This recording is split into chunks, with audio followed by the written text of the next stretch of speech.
X-Men. First Class is the start of a new X-Men chapter that rewinds the clock to the earliest point on the film franchise's timeline.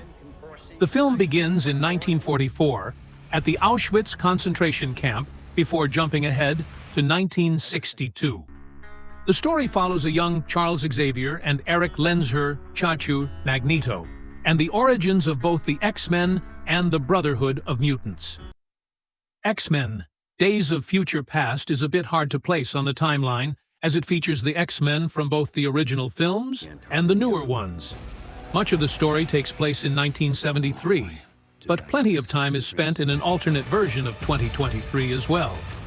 Certain story elements we won't spoil here make us comfortable placing it here on the timeline. But having an affection for the original crew definitely does help make it a more special movie-going experience. This means it can also fit right near the end of this list if you so choose. The first X-Men spin-off movie starts back in 1845, but the bulk of the story is set in 1979 and explores the, well, origin of Hugh Jackman's Wolverine. Not only do we get to see how he got his iconic adamantium claws, but we also get our first introduction to Ryan Reynolds' Wade Wilson Deadpool. With the emergence of the world's first mutant, Apocalypse, the X-Men must unite to defeat his extinction-level plan. X-Men: Apocalypse stars Oscar Isaac as Ensaba Nur, Apocalypse, and pits him against our reboot X-Men crew.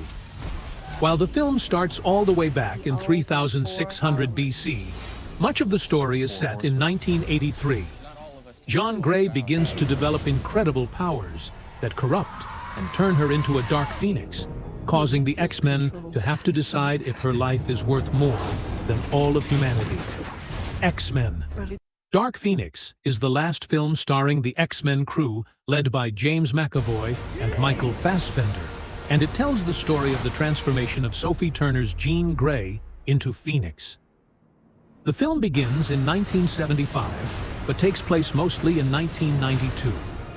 In a world where mutants, due to how these movies play out, the switch from Dark Phoenix into X-Men doesn't happen as smoothly as a film like Rogue One transitions to A New Hope, but the first X-Men live-action film does fit next into the timeline as it takes place in the early 2000s.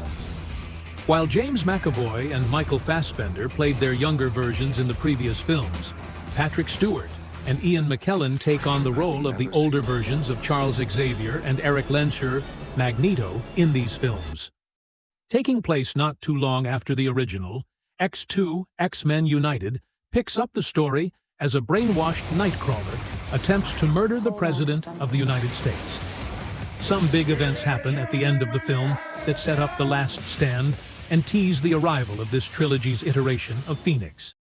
X-Men: The Last Stand was the first live-action film to tell the Phoenix story, but in terms of the series' internal chronology, it is the second. Either way, we get to see Famke Janssen's Jean Grey resurrect as the dangerously powerful Phoenix and go up against our favorite X-Men in this final film in the original trilogy. Wolverine comes to Japan to meet an old friend whose life he saved years ago, and gets embroiled in a conspiracy involving Yakuza and mutants. The Wolverine is a sequel of sorts to both X-Men Origins, Wolverine and X-Men: The Last Stand, and takes place shortly after the latter film, and deals with the fallout of the events it portrayed. It also introduces Yukio, a later version of whom would appear in Deadpool 2.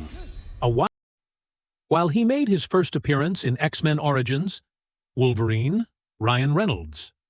Wade Wilson Deadpool makes his solo feature film debut in 2016's Deadpool. This film is mostly separate from the happenings of the mainline films, but Deadpool is in the same universe, so this would give you a complete picture of the franchise. There is no specific time Deadpool takes place, but it seems to take place around the time it was released, 2016. As one of the best Ryan Reynolds movies, you can watch this one out of order if you need to. Much like the original, Deadpool 2 doesn't have an exact date it takes place, and its events mostly happen outside of everything else going on in the X-Men franchise. That being said, this sequel does feature some returning younger X-Men and a spoilery moment chock reference for Logan, so it's possibly set in the late 2020s. All that being said, it's Deadpool, and all jokes are fair game for this fourth-wall-breaking merc with a mouth. 5 young mutants, just discovering their abilities while held in a secret facility against their will, fight to escape their past sins and save themselves. The New Mutants appears to take place sometime in the late 2020s, as it features a connection to Logan, which is set in 2029. Much like Deadpool, The New Mutants mostly tells its own contained story, and can be safely viewed at this spot or somewhere around it. Deadpool is offered a place in the Marvel Cinematic Universe by the Time Variance Authority, but instead recruits a variant of Wolverine to save his universe from extinction. If things were already all over the place, timeline-wise, they got even more complicated with this 2024 crossover. Deadpool and Wolverine is set in its release year, 2024, so technically before Logan.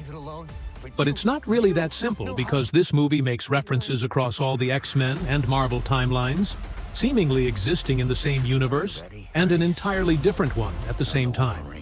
So yeah, it's set in 2024, but this movie's got its own thing going on. In a future where mutants are nearly extinct, an elderly and weary Logan leads a quiet life.